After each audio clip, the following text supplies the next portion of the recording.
En esta mañana quisiera compartir brevemente la palabra del Señor y el día pues nos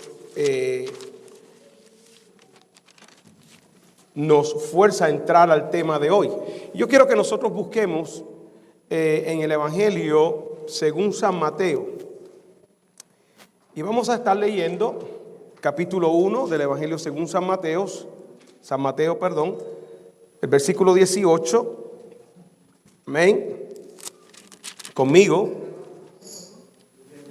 Mateo capítulo 1, verso 18 en adelante. Vamos a ponernos en pie, amén, para leer la palabra del Señor. Y dice así la palabra del Señor en el nombre del Padre, del Hijo y del Espíritu Santo. Hablando del nacimiento de Jesús. El nacimiento de Jesucristo fue así. Estando desposada, comprometida, es otra palabra, comprometida, María, su madre, con José, antes que se juntasen, se halló que había concebido del Espíritu Santo. José, su marido, como era justo, no quería infamarla, quiso dejarla secretamente. Pensando en esto, he aquí un ángel del Señor le apareció en sueños y le dijo: José, hijo de David, no temas a recibir a María tu mujer, porque lo que en ella es engendrado del Espíritu Santo es. Darás a luz un hijo y llamará su nombre Jesús, porque él salvará a su pueblo de sus pecados. Todo esto aconteció para que se cumpliese lo dicho por el Señor por medio del profeta, cuando dijo: he aquí una virgen concebirá y dará a luz un hijo y llamará su nombre Emmanuel, que traducido es Dios con nosotros. Y despertando José del sueño, hizo como el ángel del Señor le había mandado y recibió a su mujer, pero no la conoció hasta que dio a luz a su hijo primogénito y le puso por nombre Jesús.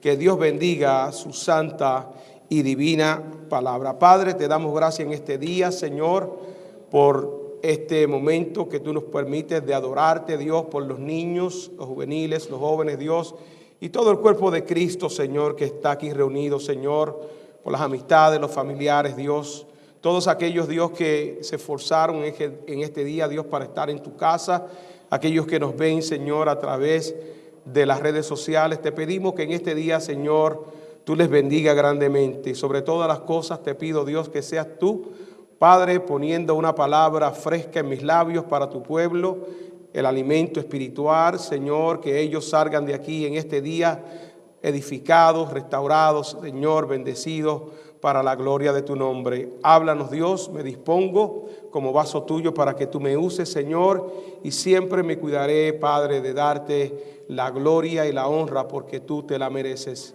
Reconozco, Padre, que nosotros los seres humanos no somos nada sin ti, Señor, que tú eres el centro, que tú eres el foco, que tú eres el todo, Señor, que nosotros somos simplemente vasos de tu gracia, Señor, para ser compartida.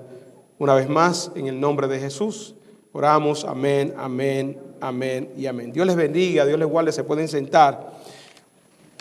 Y quiero titular este mensaje: y llamarás su nombre Jesús. Diga conmigo: y llamará su nombre Jesús. Tanto el Evangelio de Mateo como el Evangelio de Lucas dan detalles sorprendentes sobre antes del nacimiento de Jesús, durante el nacimiento de Jesús y después del nacimiento de Jesús. Hemos visto la intervención de ángeles en esta historia del anunciamiento de Jesús, tanto cuando Dios envió un ángel, ¿verdad?, para que le hablara a Elizabeth, la madre de Juan el Bautista, pero también vimos el anunciamiento por parte del ángel Gabriel a María, aquella jovencita que apenas tenía 13 años aproximadamente, donde también el ángel viene con una misión a traerle una noticia a esta jovencita María. Y en Lucas nos dice, si usted se fija en el mismo capítulo 1 y en el verso 21, qué coincidencia que ambos escritores, tanto Mateo y como Lucas, el mensaje, el texto es el mismo. Y es el mensaje del ángel que le da a María y es el mismo mensaje que le da a José. Esto quiere decir, mis amados hermanos, que Dios nunca se equivoca. Esto no quiere decir, mis amados hermanos, que cada día nosotros tenemos que tener la confianza en la palabra de Dios, que la palabra de Dios es veraz, que la palabra de Dios es palabra que digna de creer, que no hay errores, que no hay equivocación. Muchos se han enlistado con la agenda de tratar de decir que la Biblia fue escrita, que la Biblia tiene errores humanos, que la Biblia no es inspirada, que la Biblia es como otro libro cualquiera.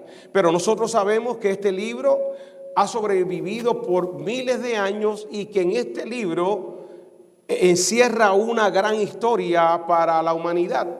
Y que este libro tiene credibilidad y que este libro fue inspirado por el Espíritu Santo. Los hombres que escribieron este libro en diferentes tiempos, dice la palabra que fueron inspirados por el Espíritu Santo.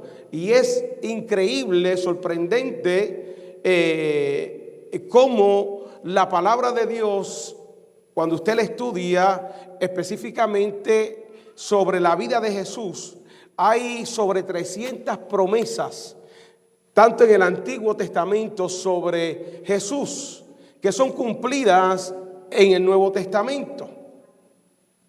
Y ninguna de ellas falla. Desde el lugar donde iba a nacer Jesús, desde la persona que Jesús iba a escoger, Dios iba a escoger para hacer aquel instrumento de cargar por 9 meses en el vientre al Hijo de Dios.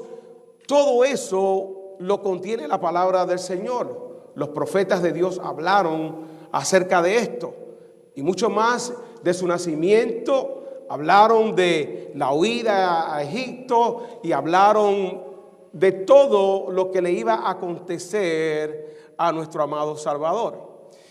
En esta mañana yo quisiera concentrarme en ese versículo 21, donde el ángel le trae esa gran noticia a José. La Biblia aquí nos describe la situación, ¿verdad?, que José estaba pasando en su vida. Estaba comprometido y bajo la ley en aquellos tiempos era un matrimonio formal, era un prematrimonio, y al año siguiente era la segunda parte del matrimonio donde ellos oficialmente se casaban, tenían sus relaciones íntimas hasta en este momento. Por eso es que la Biblia dice que José no había conocido a María. Esa palabra conocido es en el lenguaje, ¿verdad?, bíblico, particularmente en este texto, es que José y María eran comprometidos, pero no habían entrado en la relación íntima como pareja. José se queda sorprendido, ¿verdad?, porque José se entera de que María estaba encinta. Y era muy raro porque él no había tenido ningún tipo de relación con ella, lo cual lleva a entender a José que ella había cometido adulterio. Se consideraba adulterio y bajo la ley el cometer el adulterio era penalizado. Las personas iban a ser apedreadas. Y nos dice aquí la palabra que José, ¿verdad?, la amaba. Se dice que José tenía como aproximadamente unos 17 años, 18 años por ahí. Y María tenía como unos 13 años. Pero Dios nunca se equivoca, ¿sabe? Dios siempre es el mismo y Dios hace las cosas bien. Y Dios, viendo la situación que estaba y las intenciones del corazón de José, que no eran malas, eran buenas, ¿verdad?, porque él quería cuidarla. Él lo quería hacer secretamente, pero se convertía en un problema. Y Dios le manda este ángel para confirmarle las mismas palabras que le había dicho a María cuando el ángel se le presentó. Que ella iba a concebir un hijo y le dice: José, no temas. José, no temas. Dice la palabra que José era un hombre justo, era un hombre que estaba apegado a la ley, que sabía lo que era la ley, lo que el Señor demandaba, lo que establecía. Y dice la palabra que él, mientras pensaba en todo esto, se le apareció este ángel y le dice: José, hijo de David, no temas recibir a María tu mujer, porque lo que en ella es engendrado del Espíritu Santo es. Aquí el ángel está aclarando, disipando la duda que José podía tener en su mente, de que posiblemente María le había sido infiel, que había quedado embarazada. Pero aquí el ángel le especifica y le dice: lo que está allí engendrado no es algo humano, no es resultado de una relación fuera del matrimonio, es resultado de la obra del Espíritu Santo. Dios había programado todo en el tiempo preciso, el instrumento preciso para allí aquella jovencita pudiera concebir una de las más grandes bendiciones, que es llevar en su vientre al Hijo de Dios. El ángel fue específico. No le dijo que se iba a llamar José, como era costumbre de que los hijos llevaran el nombre de su padre. Podía llevar otro nombre, pero Dios, a través del ángel, especifica que su nombre sería Jesús. Y la pregunta es: ¿por qué Dios escogió ese nombre, Jesús? ¿Por qué no escogió otro nombre? Porque el nombre de Jesús es un nombre en griego, pero en el hebreo es otro nombre por Jesús, es Yeshua, que significa Jehová salva. Diga conmigo: Jehová salva. Quiere decir que desde el vientre, con este nombre, ya Jesús tenía una misión trazada. Jesús venía ¿qué? Con el propósito de salvar al hombre pecador, de traer salvación al pueblo de Dios, al pueblo de Israel, pero también traer salvación, como lo expresó Zacarías cuando hizo la oración. Él iba a traer no tan solo salvación para el pueblo de Israel, pero también iba a traer salvación para los gentiles, para nosotros. Para esta misión que Jesús iba a tener era para todos los hombres y las mujeres que habitan en la tierra. Por eso la palabra dice aquí: y será llamado su nombre como Jesús, porque él salvará a su pueblo de sus pecados. Este texto aquí básicamente resume lo que es el Evangelio. ¿De qué se trata el Evangelio? Muchas personas han tergiversado el Evangelio y han dicho cosas que realmente no es la esencia del Evangelio. Compartíamos el viernes en el estudio bíblico que muchas personas con muy buena intención, pero muy mal informados en la palabra, quieren predicar el Evangelio y quieren evangelizar a otras personas y traer a otras personas a los pies del Señor Jesús, haciéndole promesas que realmente sí Dios cuida, que sí Dios provee, pero que esa no es la razón. Muchas personas le dicen: ven a la iglesia, que ese problema que tú tienes matrimonial, Jesús te lo va a resolver.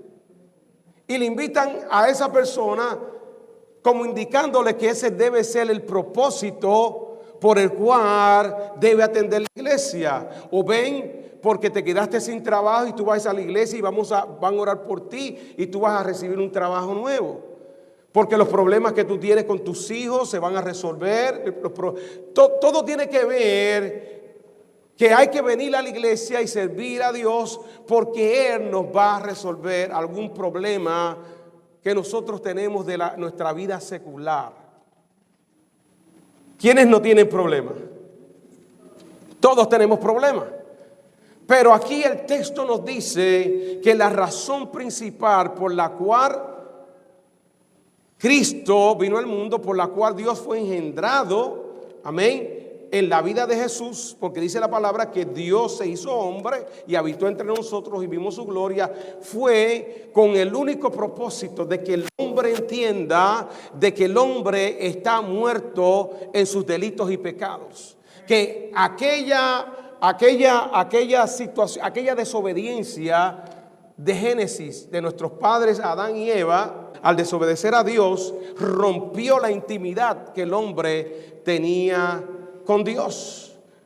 Hubo un puente que separó al hombre de Dios, y que ese pecado de Adán y Eva, todos los seres humanos después de Adán y Eva hemos sido también culpables de ese pecado y nacemos con una naturaleza.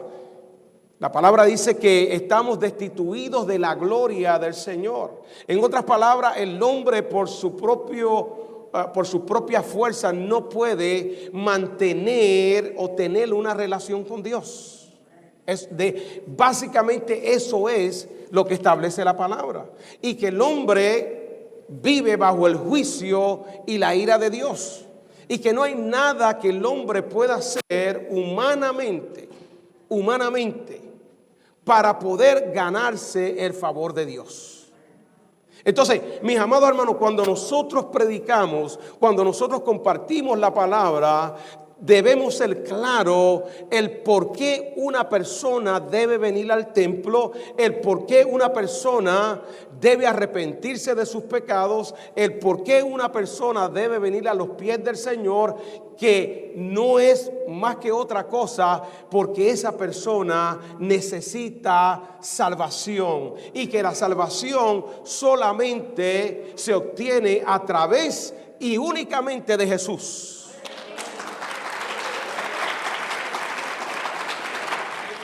La palabra dice, Jesús dijo, yo soy el camino. Y Jesús fue específico. Él no dijo allí, yo soy uno de los caminos, como dicen muchas personas, que hay muchos caminos que te conducen al cielo. Jesús no es el mejor camino tampoco. Jesús dijo, yo soy el único camino que te lleva al cielo. No hay hombre, no hay mujer, no hay líder religioso que pueda tomar ese lugar, porque la gloria es de Dios. Dios fue el que hizo todo, Dios fue el que planificó todo, amén, para su gloria. ¿Cuántos alaban al Señor?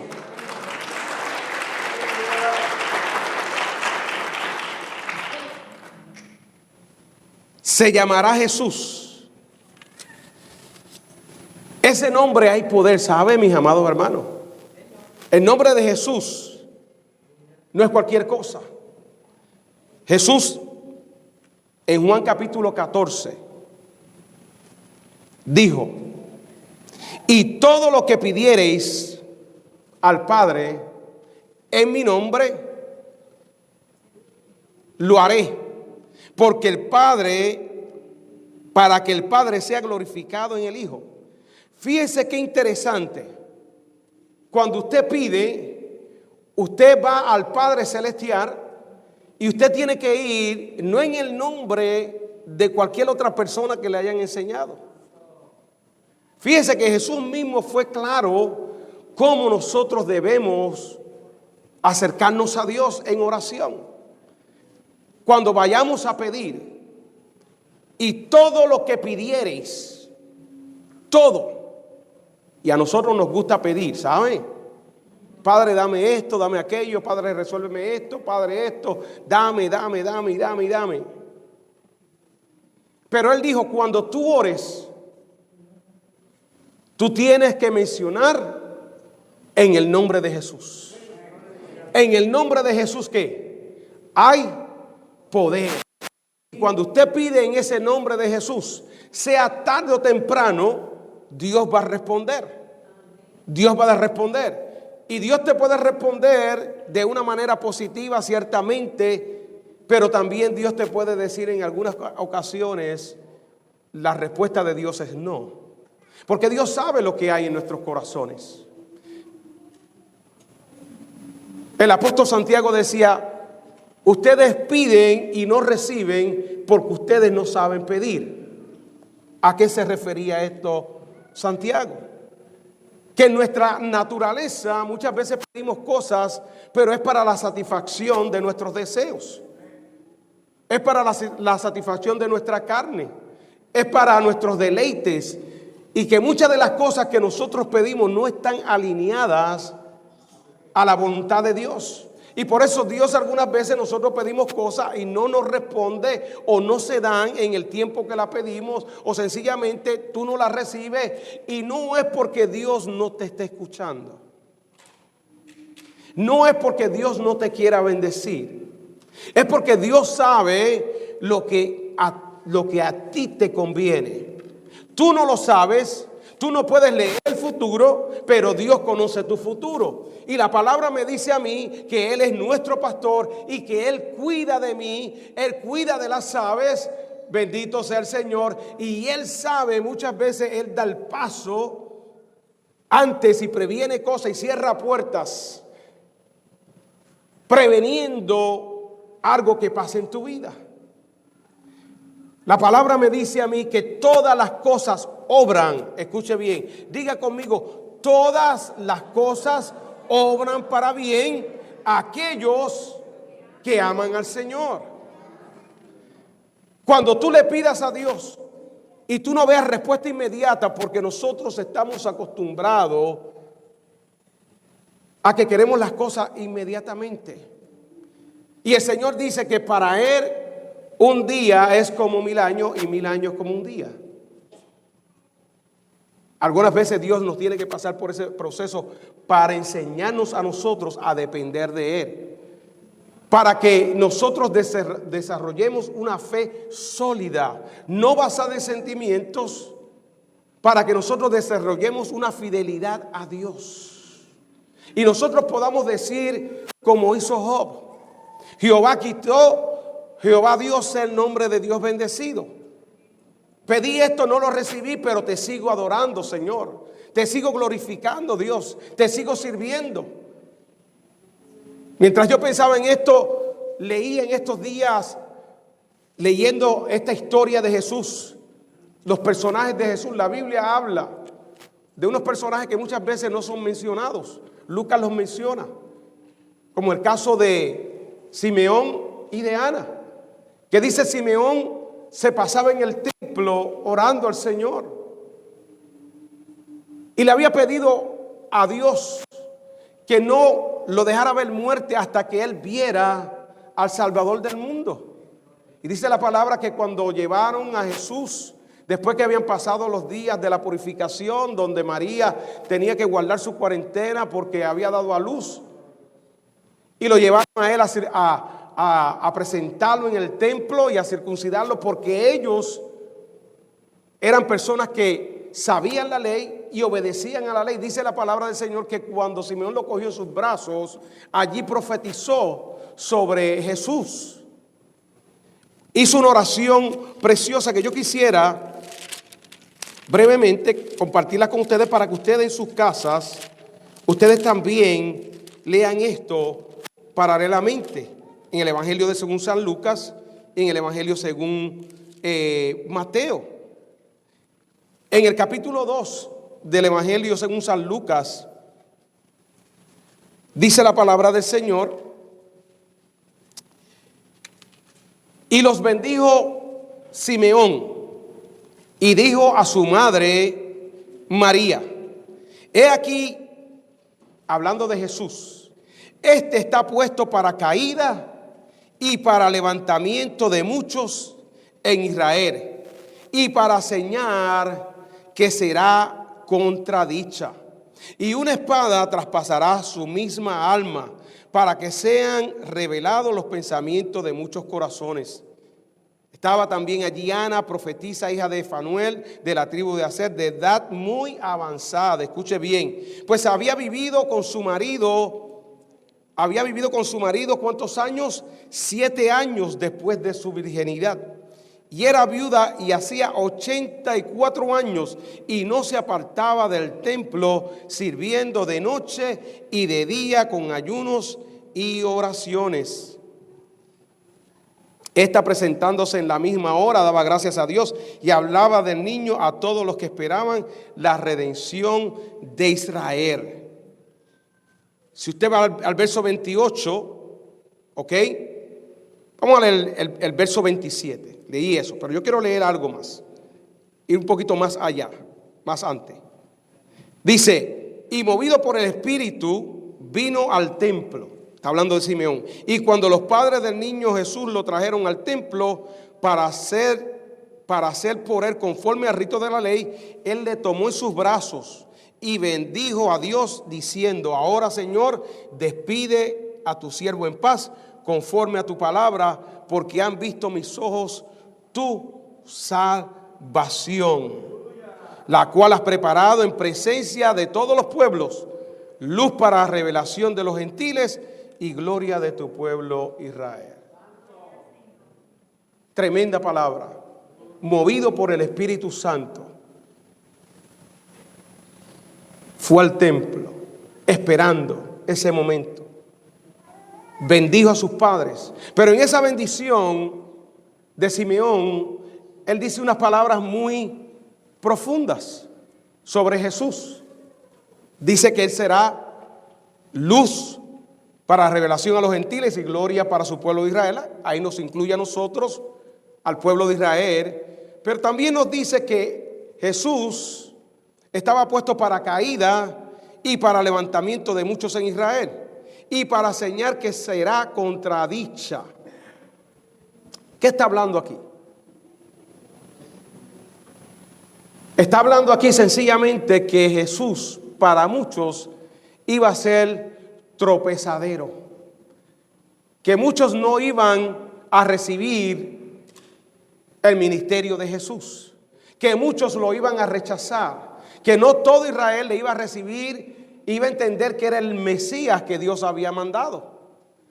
Pero a la misma vez que muchos lo iban a rechazar, había otro pueblo, había mucha gente, tanto judíos, tanto gentiles, que sí iban a entender que Jesús era el Mesías, el enviado de Dios. Y aquí el texto revela, cuando él le dice en el verso 35, y una espada traspasará tu misma alma, le dice a María. Hermano, Simeón estaba hablando de lo que le iba a ocurrir a Jesús. Y María, como madre y siendo el primogénito, no el unigénito, el primero que abre la matriz de una mujer. Por eso la Biblia dice que Jesús es el unigénito Hijo de Dios, el único Hijo de Dios. Pero referente a María dice el primogénito, porque tuvo más hijos. Esto ha sido de gran discusión. No vamos a entrar en eso ahora, pero la Biblia es clara. Y María iba a sufrir. Imagínese usted, Dios le había revelado, tenía la bendición que ninguna otra mujer tenía en la vida, de concebir al Salvador del mundo, que iba a ser bienaventurada, que muchas personas la iban a elogiar. Pero con ese elogio, con esa bendición, también iba a venir el sufrimiento de ver a su hijo, su hijo, el primogénito, ver el rechazo del pueblo, ver verlo a él ir a la cruz. Porque déjeme decirle que si bien Jesús nació en un pesebre y nos dio un ejemplo de humildad para todos, también es cierto que Jesús creció en gracia, en conocimiento, en poder, y que a los 30 años comenzó su ministerio, y que fue un ministerio corto de 3 años, un ministerio impactante, y que muchos vinieron a los pies y conocieron a Dios y se arrepintieron de sus pecados. Su vida cambió completamente, pero muchos rechazaron a Jesús. Lo vieron como un blasfemo. Los mismos religiosos de aquel tiempo, Anás, Caifás, toda esa gente del Sanedrín, los fariseos, los escribas, los saduceos, buscaban siempre algo para acusar a Jesús. Y todos conocemos la historia, cómo usaron a Judas, que lo vendió por 30 monedas de plata, y cómo fue a la cruz, cómo fue humillado, avergonzado por ti y por mí. Imagínese usted cómo María se debió sentir. Pero dice la palabra que María guardaba todas estas cosas en su corazón. María guardaba todas estas cosas en su corazón. A María se le reveló que iba a tener un hijo, pero a ella Dios no le reveló todos los sufrimientos que Jesús iba a llevar con él, que iba a pagar.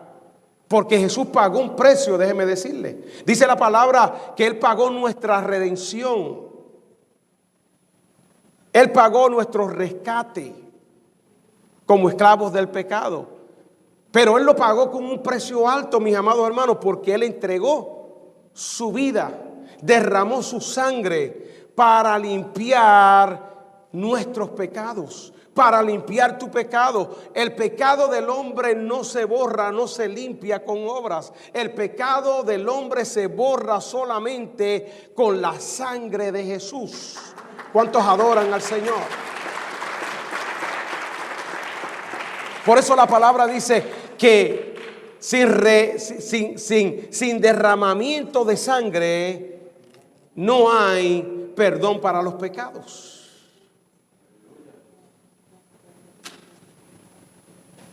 El nombre de Jesús tiene poder.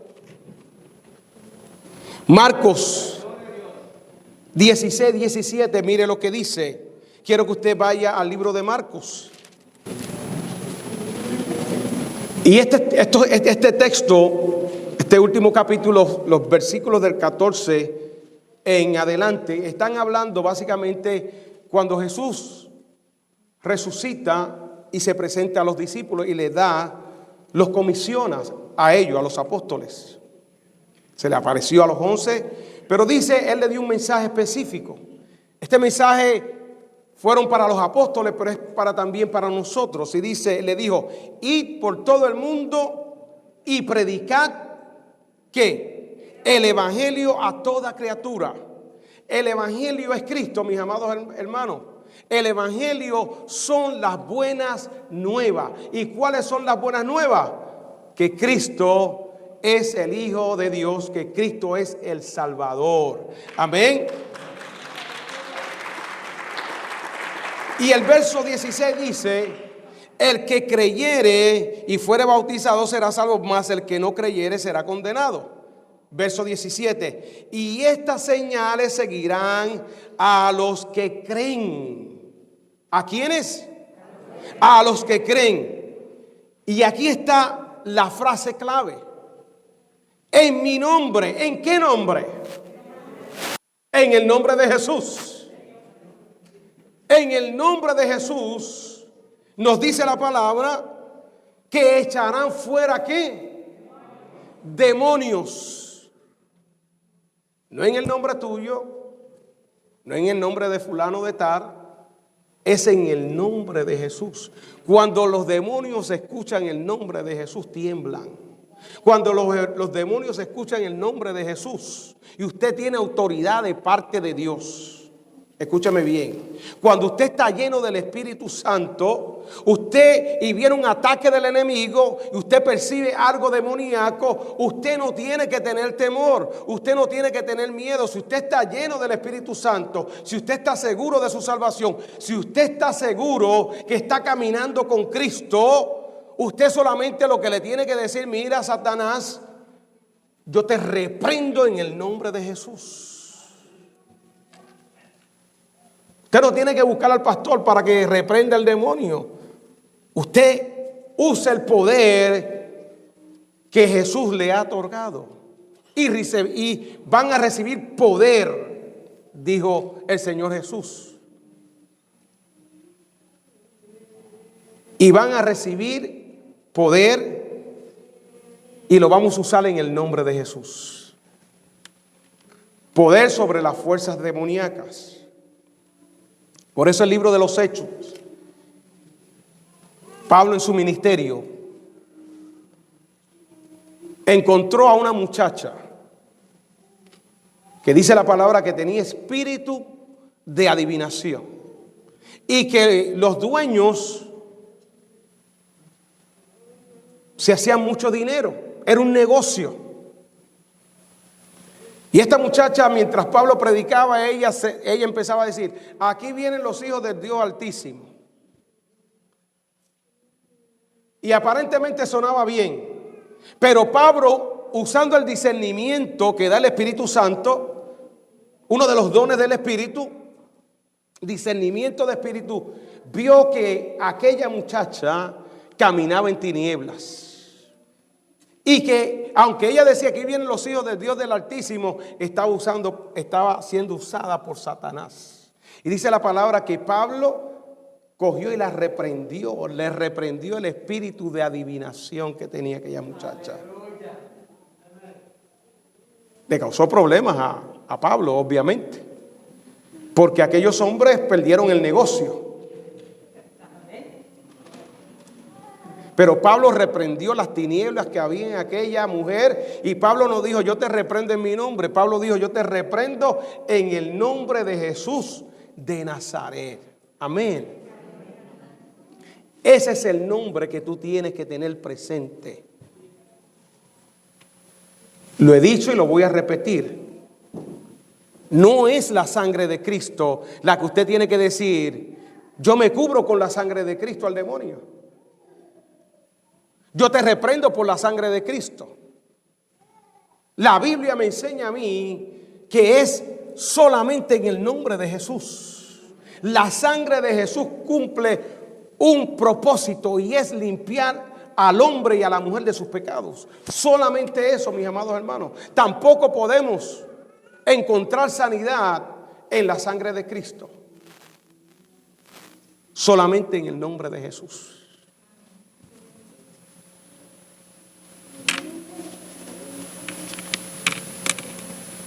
La palabra nos dice en el libro de los Hechos, el capítulo 3, allí nos cuenta la sanidad de un cojo que estaba 40 años cojo y que estaba a la puerta de un templo que se llamaba La Hermosa y estaba pidiendo limosna. ¿Cuántos saben esa historia? Y le pidió una limosnita a Pedro y a Juan, que iban al templo a orar, a buscar la presencia de Dios.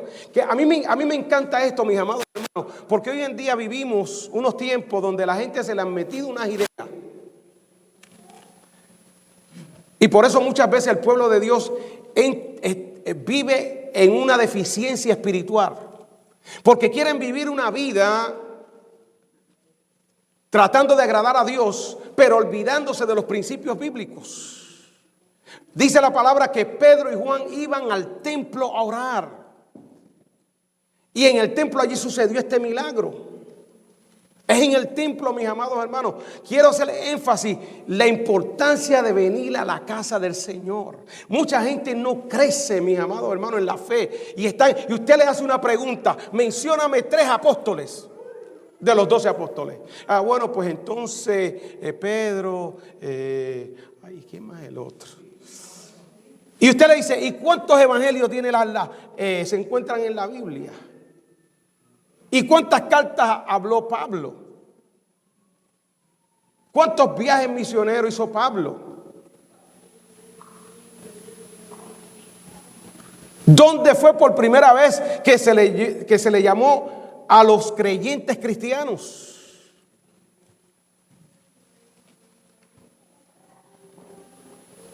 Y lo miran así. Y llevan 5, 10 y 15 años en la iglesia. Y esto no es una crítica. Esto se lo digo con mucho amor para que usted reflexione el por qué usted quizás no está creciendo en el Señor. Si usted no viene a un estudio bíblico, nunca ha venido. Yo conozco gente en esta iglesia que en el tiempo que yo he estado aquí nunca han venido a un estudio bíblico, hermano. Que nunca han venido a un servicio de oración. Y es posible que tengan sus razones justificadas. Pero 15 años, that's a long time. That's a long time.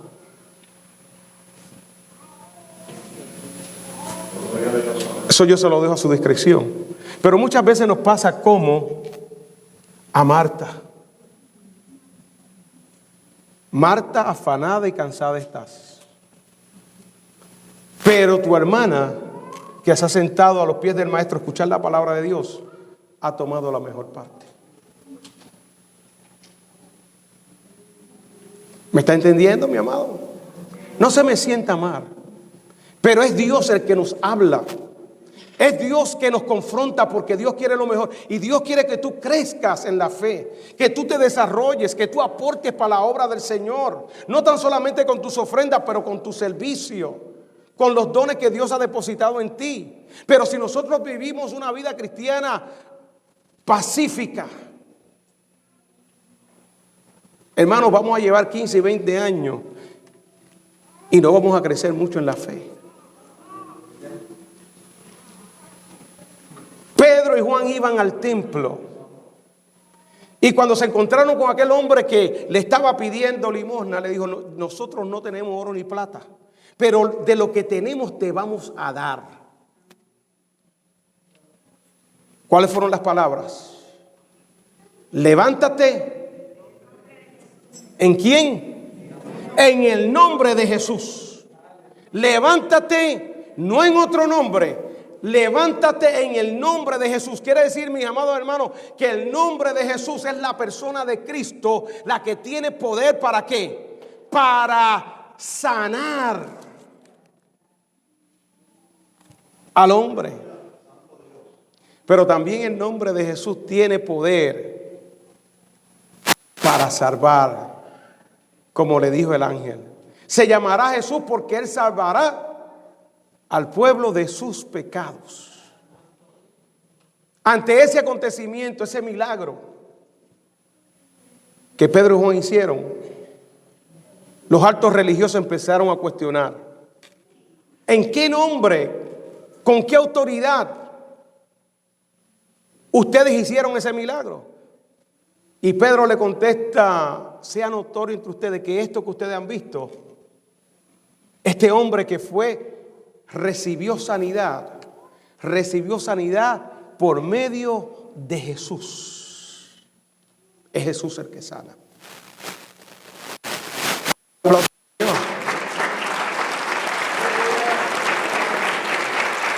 Cuando ocurre un milagro en el pueblo de Dios,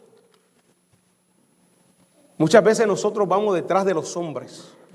Voy para allá, para ese servicio, para esa campaña, para este lugar, porque viene este hombre de Dios que hace milagros. Qué equivocados estamos, mis amados hermanos. Qué equivocados estamos. Que ponemos nuestra fe en los hombres como si fueran los hombres los que sanan. Es Dios el que sana. Lo que pasa es que nosotros nos ponemos en las manos de Dios y Dios quiere cumplir su promesa y Dios usa ese vaso para la gloria de Él. Pero no es para que nosotros pongamos nuestra mirada en los hombres y decir: voy para allá para que este hombre me ponga la mano a mí y me sane. No, ahí en tu casa Dios te puede sanar si tú clamas a Dios. Si tú doblas tus rodillas a Él y clamas con fe y es la voluntad de Dios, Dios va a responder y Dios te puede levantar y Dios te puede sanar. Pero qué triste cuando nosotros ponemos nuestra mirada en algún hombre, en algún apóstol, en algún profeta, en algún evangelista, en algún pastor. Muchas veces, en mi experiencia, los hermanos decían, espérate, que me ore, pasan al altar, le oran los ancianos, y después que le oran los ancianos, y le ora fulano de tal, y el diácono, y le ora a la otra persona, vienen donde el pastor. Pastor, ore por mí. Pero si ya te oraron. No, es que es la oración de usted. No. ¿Quién le dijo a usted eso? Por eso que usted no recibe. Porque tan poderosa es la oración de un anciano, de un diácono, de una persona que se acerca con usted, que se acerca a usted y le pone las manos y ora por usted, como tan poderosa es la oración del pastor. Cuando usted hace eso, usted está demostrando que su fe es limitada. Porque usted está demostrando que su fe está en esa persona. Yo quiero que fulano de tal ser que me ore. Así decimos algunas veces. No, si no es fulano de tal, es mejor aquella hermana que ora alto, que ora bonito. Esa yo quiero que me ore, porque esa Dios le escucha. Pero ese que ora suavecito, ese no. ¿Ves? Oh, no, porque es que yo no siento nada. Hermano, ¿quién le dijo a usted que esto se trata de sentir? Esto es por fe.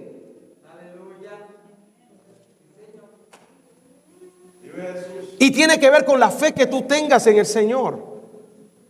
No tener una actitud positiva. No se trata el pensamiento positivo. No, yo tengo que repetir muchas veces, Dios me sanó, Dios me sanó. ¿Quién le dijo eso a usted? Es la fe. Señor, yo creo en tu palabra. Yo creo en tus promesas.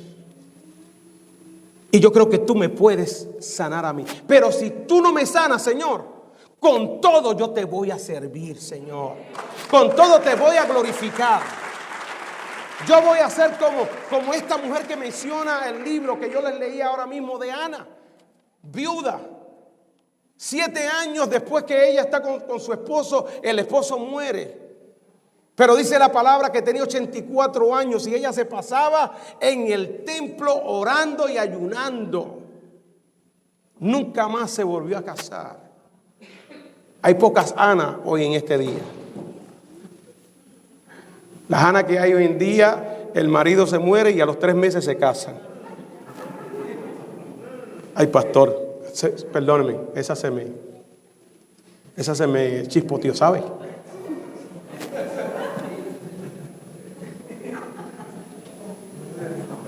Yo tuve una tía, mientras yo leía ese suceso, me recordaba de una tía que yo tuve. A los 33 años, ella se llamaba Dolores. Yo le decía tía Lola, a las Dolores, yo no sé, allá en Puerto Rico le decían Lola. Y tía Lola era muy especial. Yo la acompañaba en las noches. Me decía, Felito, ella me decía Felito, me decían Felito a mí. Si usted pregunta por ahí, Pastor Felo, Félix, no, a mi familia no. Dice, no, tú estás hablando de Felito. Y yo me quedaba con ella, me acuerdo. Era una mujer dedicada a Dios. Era la primera que empezaba, cuando empezaban los servicios, la que empezaba los coritos era ella. No había agrupación, pero ella entonaba los himnos y sirvió a Dios, nunca se volvió a casar. Eso no debe ser el caso, ¿verdad? Porque si usted se queda viuda y Dios le apareja un buen hombre, ¿verdad? Usted está, pues cásese, gloria a Dios. Y la palabra dice que es mejor casarse que para estar quemándose, ¿verdad? Eso lo dice la palabra del Señor. Pero de todo modo lo que quiero decirle es que mi tía, a la hora de morir, ancianita, me contaron mi mamá, que estaba en el hospital. Y a la hora de morir, ella empezó a decir, veo que me vienen a buscar. Viene una multitud de ángeles que me vienen a buscar. Qué lindo que en ese momento que nos puede venir a nosotros, también nosotros podamos ver esos ángeles que vienen a buscarnos. ¿Cuántos adoran al Señor? En el nombre de Jesús hay poder, mis amados hermanos. Y hay poder para levantarnos a nosotros de la muerte. Y un día, muchos de nosotros no vamos a estar aquí. La muerte nos visitará. Pero dele por seguro que usted no se va a quedar en un sepulcro. Porque la trompeta de Dios va a tocarse. Y los muertos en Cristo van a resucitar.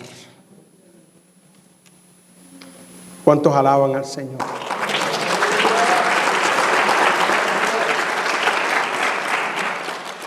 En el nombre de Jesús, cuando oramos, recibimos.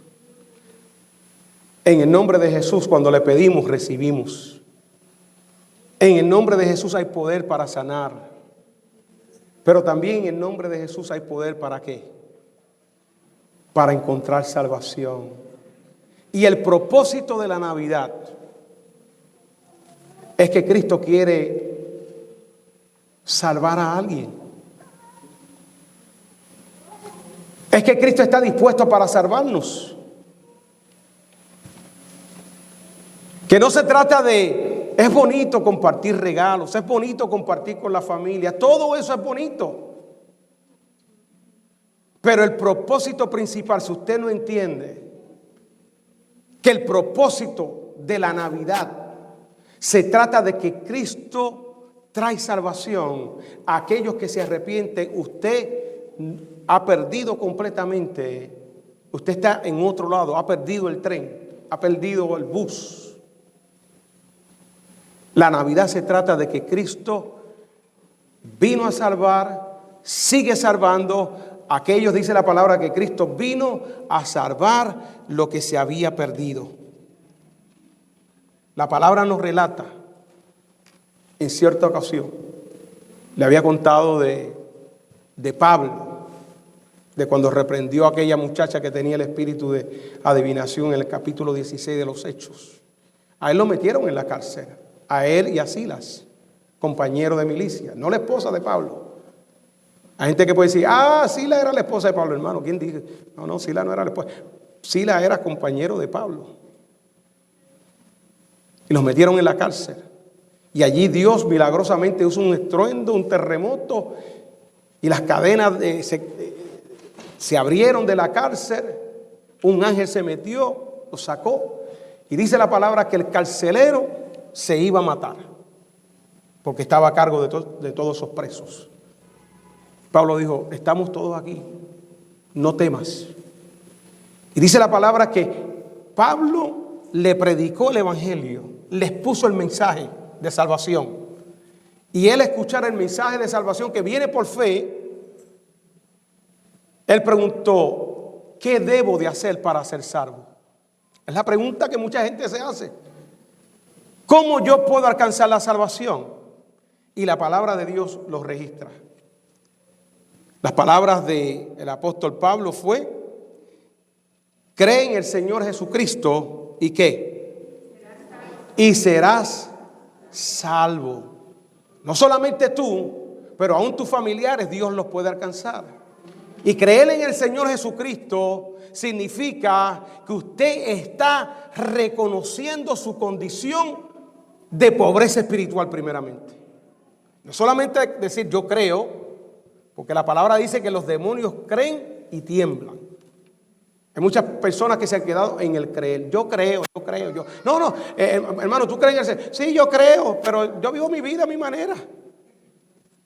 No, cuando usted dice yo creo en el Señor Jesucristo, eso implica más de solamente una expresión, de una confesión. Creer en el Señor Jesucristo es que usted está diciendo, yo reconozco que soy pecador y que yo me arrepiento de mis pecados y que le digo al Señor: Señor Jesús, entra a mi corazón, a mi vida, transforma mi vida, transforma mi ser. Yo quiero caminar bajo tus estatutos, bajo tu palabra, haciendo tu voluntad, no mi voluntad. Cree en el Señor Jesucristo.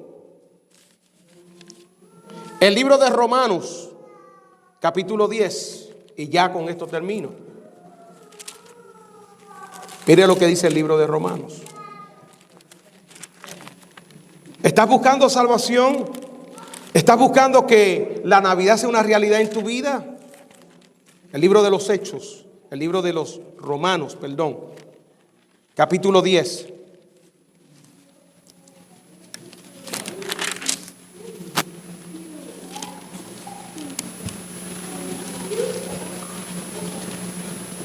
Verso 8 dice: mas, ¿qué dice?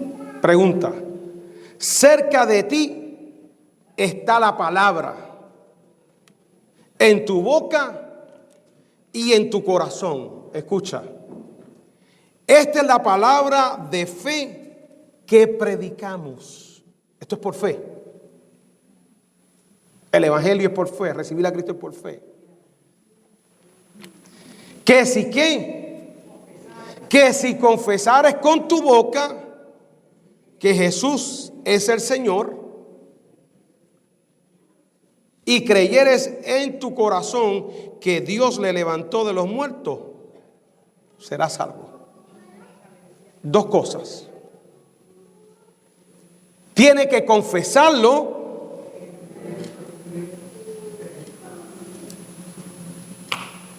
No una mente confesión.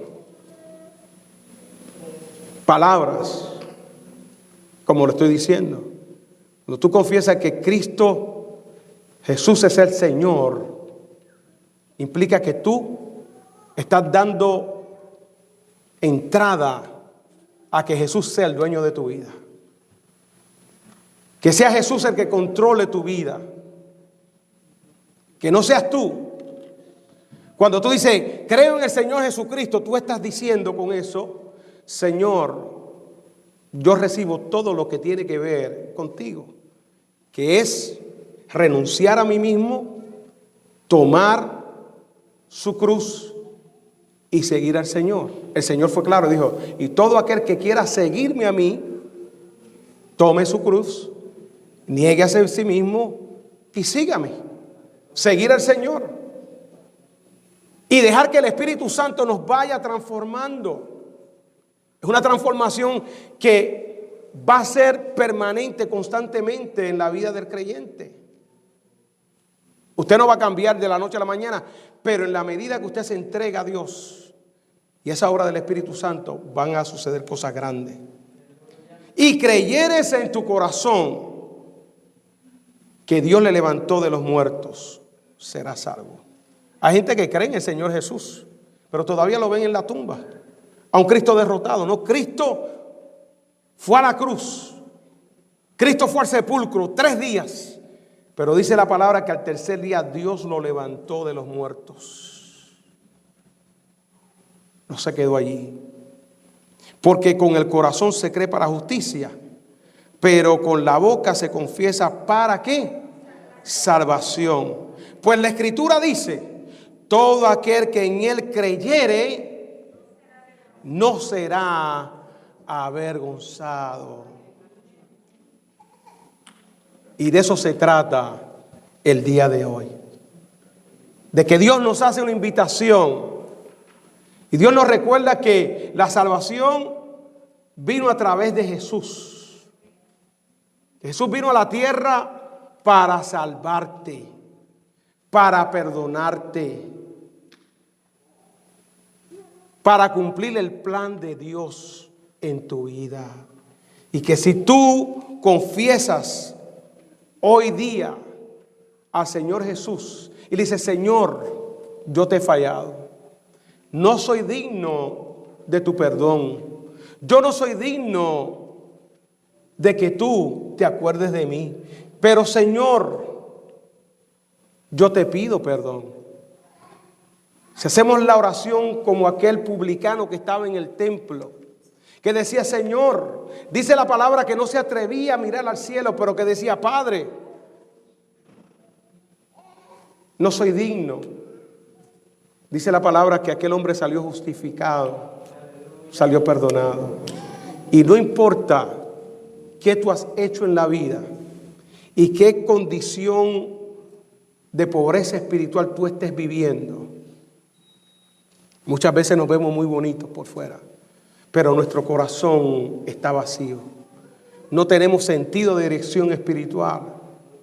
No tenemos la certeza de la salvación que es prometida a través de Jesús. Que estamos inseguros que si hoy me visita la muerte, yo no sé dónde voy a ir. Y tú tienes que estar seguro. Y por eso Jesús nació un día como hoy, o un día como el 25 o el 26, cualquier día. Lo importante es que Jesús nació. La fecha es irrelevante. Pudo haber nacido en abril, septiembre, noviembre o diciembre. Lo importante es que Él nació. Y lo importante es que Él quiere nacer en el pesebre de tu corazón.